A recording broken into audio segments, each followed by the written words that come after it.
We've all been to a Phillies or an Eagles home game over the last 20 or 30 years, and if we didn't know the name, we certainly we recognize the voice.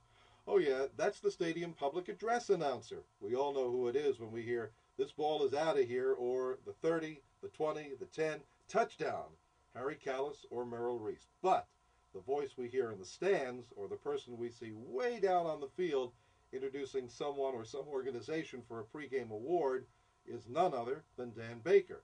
And when he's not having the time of his life at the ballparks, this Rowan University graduate has a real job. He works for Drexel University. Dan Baker is in our studios this Saturday morning. He is my guest at the corner table, and we will meet him right after this. Okay, now we can get into the meat of the matter.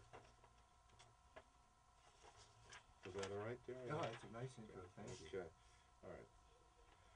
Ready? Here we go. Dan, good morning. Nice to have you on this. Now batting for the Phillies, number 14, yes! Art Andrews. Yes!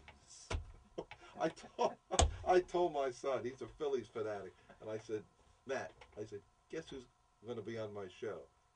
He said, who? I said, Dan Baker. He said, Dan Baker? He went like crazy. So see, you have a following. Yeah, you have a following out there. Well, I think if you do anything long enough, I think people like tradition. I've been doing the Phillies public address announcing, Art, as you may know, for 36 years. Next year will be my 37th. I think in all of Major League Baseball... Do you have it down to a system? I think so. But there's always something new going on. There's always changes. You have to be flexible. You have to be able to adjust. But to do anything for that long a period of time, it's fantastic. Well, you have to love it, and I certainly do. Yeah. I'm just as excited today, Art, to do this as I was when I started in 1972. That's wonderful. Like I mentioned at the intro, you have a real job. You're the coordinator of broadcast operations at Drexel. What exactly, Dan, do those duties entail? Well, Art, those duties revolve around my placing the Drexel men's and women's basketball games on radio. I hire the announcers to do the men's broadcast and the women's broadcasts, coordinate travel. I used to sell the advertising. I still format all of the broadcasts and basically scheduling when the commercials run and when the different promo announcements run and stuff like that. It seems like you're never home, especially in the summertime with so many games. Now in the wintertime, of course, the Eagles' home game is on Sunday. But with baseball, there's a lot of games in there. 81 home games. I don't do any of the away games. Right, I just do the home games. So when they go out of town for a week, I'm off for a week. It's worked out very, very nicely. And I was always such a big Phillies fan growing up. I used to pay my way to a lot of Phillies games. Right. So now, in some respects, I'm saving money by not having to buy a ticket.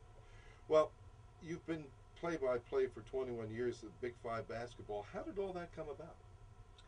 Well, I was always a big sports fan growing up in Philadelphia. I rooted for everything Philadelphia. When I was a kid in the 50s, of course, we had the Philadelphia Warriors in the NBA, in addition to the NFL, Philadelphia Eagles, and Major League Baseball's Philadelphia Phillies. There weren't any Flyers then. There was the Philadelia Ramblers of the old. Oh, the Ramblers! Yes, I think I went. I remember going to a Ramblers game or two. Yes, arena at 46th Market. Yes.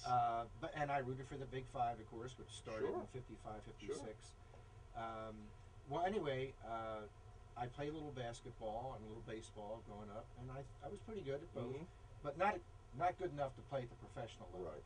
And I thought to myself, geez, how can I stay close to this? And so anyway, I went to Glassboro State College as an undergraduate, and upon receiving my degree, I started teaching. And on the side, I did little odds and ends jobs at the ballparks, keeping statistics, spotting for the visiting announcers, and I even did a little show on WFPG. In Atlantic City? On the Steel Pier. John Struckle was the president and general manager, a very nice man. And I did a radio show at Franklin Field. I would feed reports to the various post-game shows around the country, doing updates on the scores when I would work Eagles games, and that was a way to supplement my income. Right. Because see, back then, you didn't have to be you didn't have to be a player to get into the business like Harry Callis. Right. Now, That's you true. would have had to be a former player. That's true. That whole thing has changed. Just like doing weather on TV, everybody has to be a meteorologist now. Yes. Yeah. And what that does is it makes it more competitive. It seems like everybody wants to be a radio television star, Of course, as you of and I course, know well. Of course.